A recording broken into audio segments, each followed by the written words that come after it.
La contabilidad se encarga de suministrar información para la toma de decisiones, aclarar lo que es la perspectiva de estudio, el objeto material y el objeto formal. El objeto de material de la ciencia de la contabilidad es el que se ocupa de la realidad económica, ya que es muy común a otras ciencias como por ejemplo la economía, la política u otras ciencias. Por otro lado tenemos el objeto formal. ¿Qué es el objeto formal? Es la perspectiva en donde la cual se contempla dicha realidad, es decir, el conocimiento cualitativo y cuantitativo. Es diferente a la otra ciencia económica. La definición de contabilidad, para ello, diremos que la ciencia del análisis de la realidad económica mediante un proceso en el cual se recoge y selecciona información económica o financiera, la cual se interpreta al registrar un informe contable, que sirven al usuario para tomar decisiones. En primer lugar, la realidad económica es el objeto material que tenga esta acción de la ciencia de la contabilidad.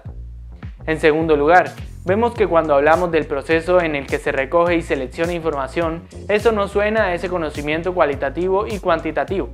Es decir, el objeto forma esa perspectiva de estudio que es la diferencia de las otras ciencias.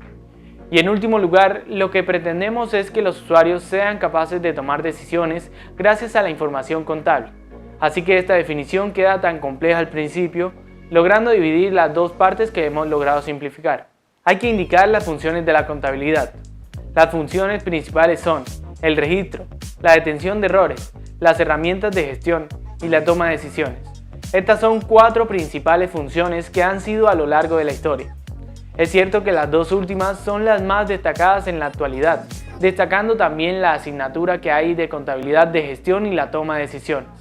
Debemos distinguir por un lado entre el objetivo principal con el marco conceptual del objetivo principal es suministrar información al mercado para la toma de decisiones. Esto sí es lo correcto. Por otro lado tenemos el usuario principal que también ha cambiado la rueda de historia. Pero según el marco conceptual podemos hacer una clasificación como no tenemos usuarios internos, que son aquellos donde tienen cierta capacidad de control sobre el sistema de información contable y realizan las tareas de planificación, gestión y control, como la gerencia de dirección y el consejo de administración.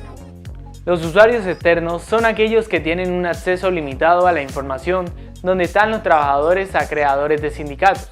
Pero esta información contable tenemos que ver que permite a los usuarios evaluar a un lado de la rentabilidad, si son los usuarios o los inversores, a ver qué rentable es la empresa.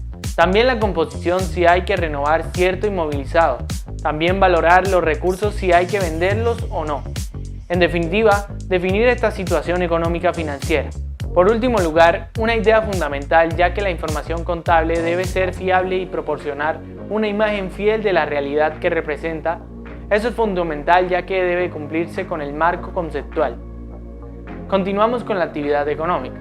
Para ello, tenemos que analizar la realidad económica, donde en primer lugar tenemos que ver los diferentes elementos que lo componen, con sus interrelaciones de carácter económico.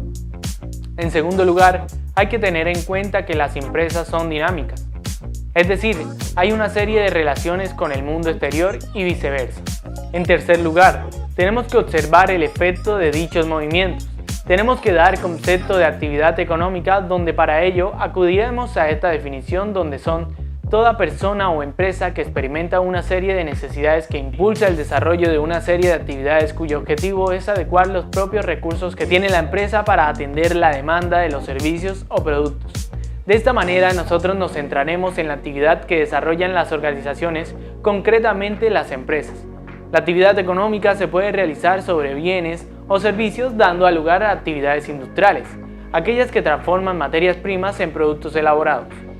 En el segundo lugar, las actividades comerciales, que son aquellas que consisten en la compra y venta de producto, aquellas que no llevan una transformación sino la comercialización de ciertos bienes. Y en tercer lugar, las actividades de servicio, que son aquellas actividades relacionadas con el servicio que no son ni de producción y transformación de bienes materiales, sino que se generan servicios para tratar de satisfacer las necesidades, como los abogados o los bomberos. Hay que tener en cuenta que la actividad económica supone la acción de una serie de personas en los excedentes económicos. Estos 3 elementos configuran dicha actividad económica. En primer lugar, los agentes económicos son aquellas personas que están involucradas en la realización de las operaciones de producción y consumo. Por ello, en función del papel que desempeña, se puede clasificar en una serie de grupos, tales como los clientes, los proveedores, los propios trabajadores y los gerentes de la empresa. Hay que tener en cuenta que existe la posibilidad de que un mismo agente intervenga en varias posiciones, por ejemplo, un trabajador de una determinada empresa, si consume sus propios productos, es a la vez trabajador y cliente. En segundo lugar, los objetos económicos son los diversos elementos tangibles e intangibles sobre lo que se realiza la actividad económica. Para ello, podemos distinguir por un lado los objetivos económicos financieros, aquellos que engloban los derechos, obligaciones, medios de pago, cobros con monedas de débito y créditos. Por ejemplo, un débito puede ser una deuda con los bancos y un crédito puede ser un crédito a los clientes de la empresa o los trabajadores. Por el otro lado tenemos los sujetos económicos reales, aquellos que engloban los bienes tangibles como son los edificios, los intangibles como son las patentes y los servicios. Se incluyen no solo aquellos que son los que intervienen directamente en la satisfacción de las necesidades humanas, como puede ser la ropa, el alimento, los automóviles, a los que denominamos bienes de consumo, sino que aparte de los bienes de consumo tenemos otros bienes necesarios para la atención de estos que se denominan bienes de producción, como las materias primas. Hay que tener en cuenta que esta diferencia entre bienes de consumo y bienes de producción es una diferencia de carácter funcional por el uso que se les da. Por ejemplo, si tenemos una empresa que se dedica a la venta de hornos, estaríamos en bien de consumo. Pero en cambio, si ese horno se dedicara en un proceso productivo a producir cerámicas u otros bienes, en este caso sería un bien de producción. En el último lugar, hay que tener en cuenta que los agentes y los objetos económicos mencionados se agrupan en unidades económicas a que sirven del marco del ejercicio de la actividad económica. Las unidades económicas pueden ser de producción aquellas en que se realiza un proceso productivo que tiene la propia empresa a las necesidades de los usuarios. Por eso las empresas son unidades económicas de producción y por otro lado las unidades económicas de consumo de las que suelen realizar principalmente esas personas físicas o los clientes.